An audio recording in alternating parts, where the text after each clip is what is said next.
everyone, I'm Allie, and today's video we're going to do a little bit of a mixed media, working with some seed beads as well as some leather. So join in, watch how to combine the two to get this really awesome look. If you need any supplies, go ahead and look below the video in the description to shop with us online. So to get started, we're going to start our slide with just some 11O seed beads. And these are nice because they can be masculine, feminine. You can make a ton of slides or you can make just a couple. And I have on my thread and needle, I'm using the Dragonthread in size 6 in green. I have on here 16 8O seed beads in the Crystal Lab full color. I'm going to take another bead here and we're just going to do peyote stitch. If you're not familiar with peyote stitch, you're going to learn it's super simple with 8O seed beads. We have the 8O seed bead. We're going to add bead number 17 and we are going to sew back through bead number 15 towards what we used as a stop bead, which is a bead that we put on the thread and is going to come off, just running the thread through there 2 times. You can see bead number 16 and number 17 then sit right on top of each other. Add bead number 18, skip the next bead in line, and sew through the next one. So you're always going to have this progression where it looks like 2, then 1, then 2, then 1. Add another bead, skip the next one, and sew through that odd count bead. So you can see originally we added 16 beads. As we progress now, we're going to add 8 beads, which is row number 3. When you put on your 16 beads, that's actually 2 rows at once. So it's kind of a head start. You're adding a bead, skipping the next one in line, and then sewing through the following. So you can see how you're constantly getting that 2-1-2-1 pattern. And this is peyote stitch. So we're going to continue with this peyote stitch, and the number of beads that you use at the beginning is going to determine the number or the length or the width rather of your slide that you're creating to go on your leather. So you're going to keep going here.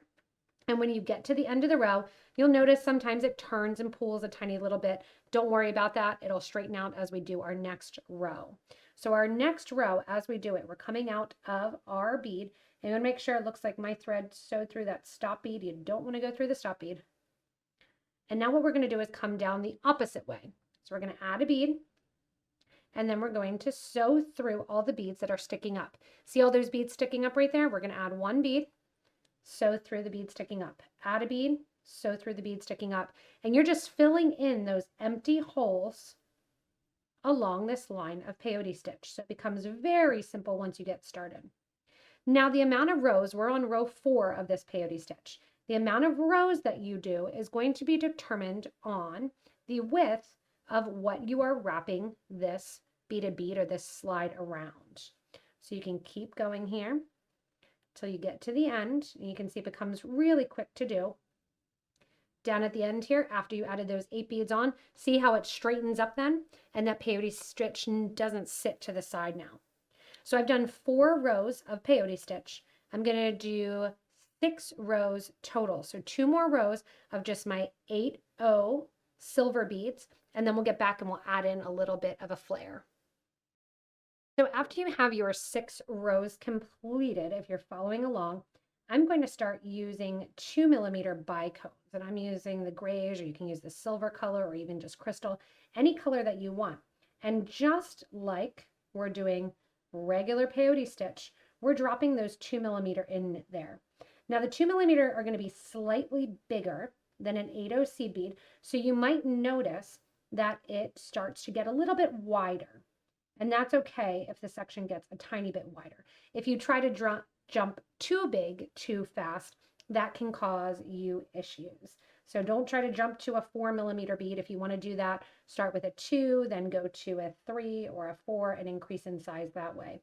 My little jump from the 1.8, which is an 8O seed bead, to my 2mm is not going to be super significant.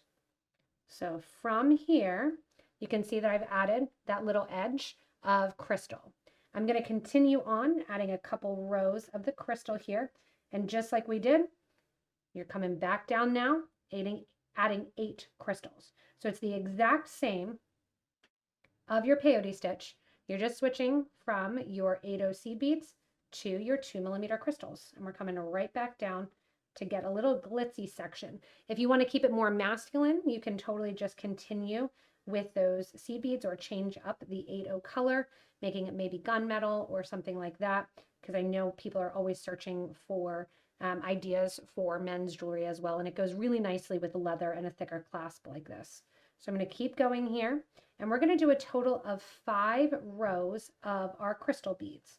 So I have this as the end here of my second row, and then I'm going to do 3 more rows utilizing the crystals. After your 5 rows of your crystals, you can see that I'm switching back to my 8-0 seed beads. The crystals naturally, because they're a little bit bigger, are going to form kind of a little hump there in the middle. You can see a little bit there that it's that 3-dimensional. We're going to go back now, and we are going to do 6 total rows of our 11 or 8-0 seed beads rather, and then we're going to get ready to kind of sew those seams together and wrap it around our leather. So there's many different options for your leather bracelet if you want to tie a knot off, or how you want to do it, or how thick you want to go. But before I go further in my peyote strip here, I need to make sure that it fits around my leather. The leather clasp that I'm using with some 2mm leather is a nice Zamic T-bar clasp here, where you have your loop, and I've just looped 3 pieces of leather through there. And you can see that it fits through the toggle there. That will bend back and go through the toggle. On the opposite side will glue in. So I have a total of 6 pieces of leather that I need my peyote stitch to fit over. So I'm just using this right now as my measurement tool, making sure, yep, it's right there. It's going to be nice and tight, which is perfect, so it won't move around. I'm going to take this off the piece right now, and I'm going to get ready now to add my 7th row. So remember how we did 6 on one side, then 5 in the middle, then 6 on the other side? What we need to do is make sure that our bracelet here is ending on the opposite. So you can see here that this one is open on both sides. This one goes down, that it's out on both sides. We need to make sure that they're opposite, so that way we can sew the ends together. So I'm going to do 1 more row here if you're doing the exact same as mine. And I'm going to do 1 more row of this peyote stitch. And if you want to, you can finish off your bracelet ahead of time and then sew this on. I'm going to sew it on, and then I'll glue my toggle end to the leather. I'm going through here, creating that next one. If you are working with leather that's a little bit thinner, you could do less rows on each side. So make sure to kind of eyeball that and what you're using. If you are using something different, a different leather and the same size seed beads and crystals, go ahead and post in the comment section exactly how many rows you did to help out some of the other viewers that may be watching. From here, we're going to get ready to seam our ends together.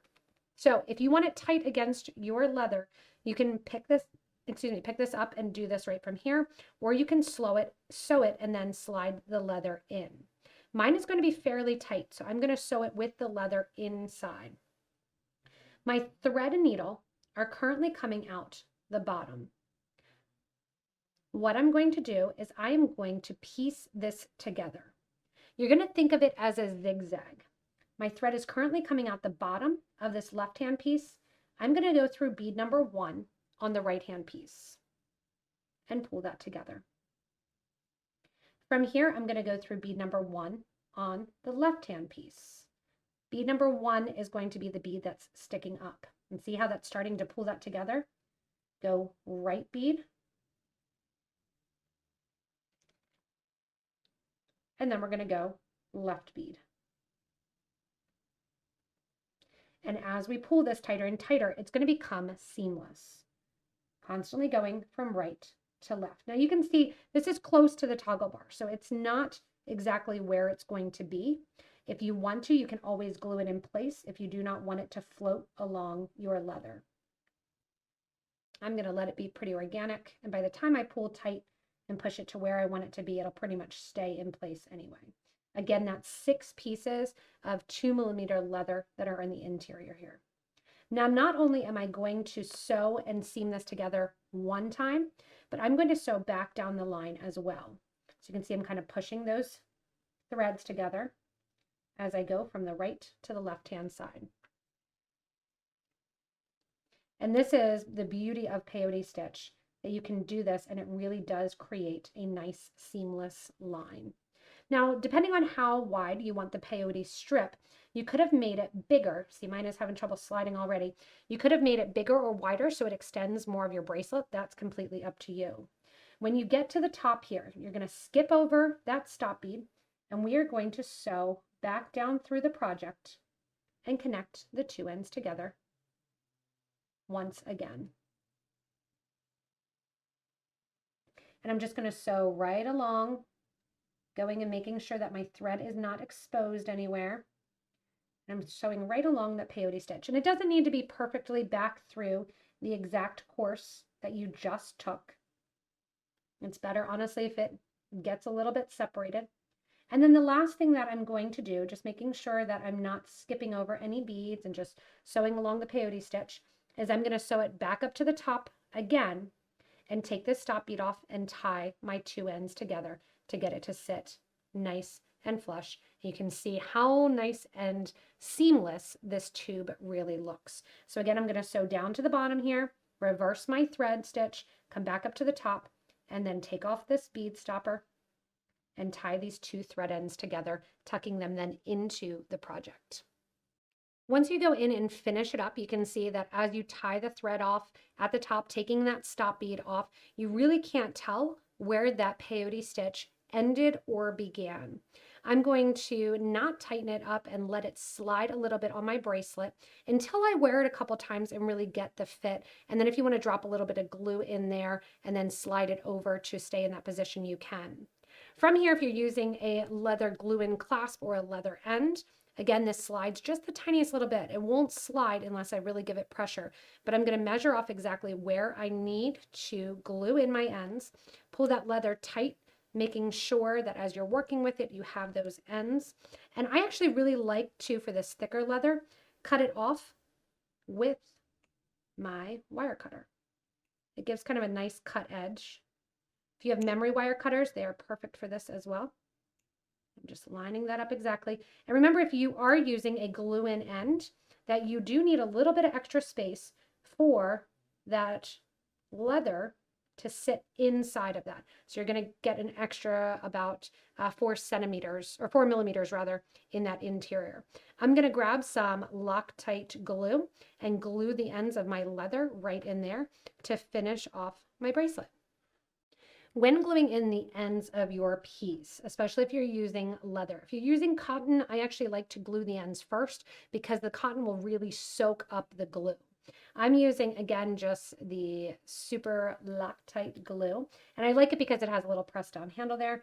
I'm going to fill the end of this piece with my glue. So I'm not putting it right on the leather. I'm going to put it in there, line up my piece and my ends, and just push them right in there. I'm not worrying too much about the order of my leather ends. I'm just worrying that they're all in there, they're all pushed down to the end, and they're all hanging out. I'm going to hold this here for about 2 minutes. I'm not going to make you watch that.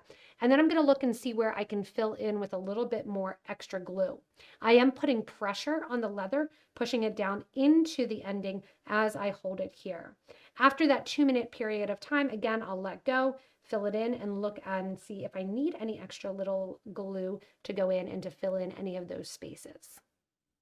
Once your glue is dry, and after those 2 minutes, what I did was I put the Loctite glue into it and I was able to fill up the space a little bit more, allowing it to dry. You want to make sure not to get glue on the end of your leather, and then your bracelet is ready to go. Going through, mine's probably still a little wet, going through, and you have that great toggle and then that great slide on the top. I love the way that it looks, being gentle just so I don't pull any of those leather ends out, but you can see the way that it looks on the wrist and just has a really nice formal yet fun look to it. Thanks so much for spending time with me and making this sailor's bracelet. It is so fun to see how you can mix different styles of jewelry together. If you want to stay tuned for more videos, don't forget to subscribe. And if you do need any materials, go ahead and look below the video in the description to shop with us online. Go ahead and stay tuned for the next inspirational video.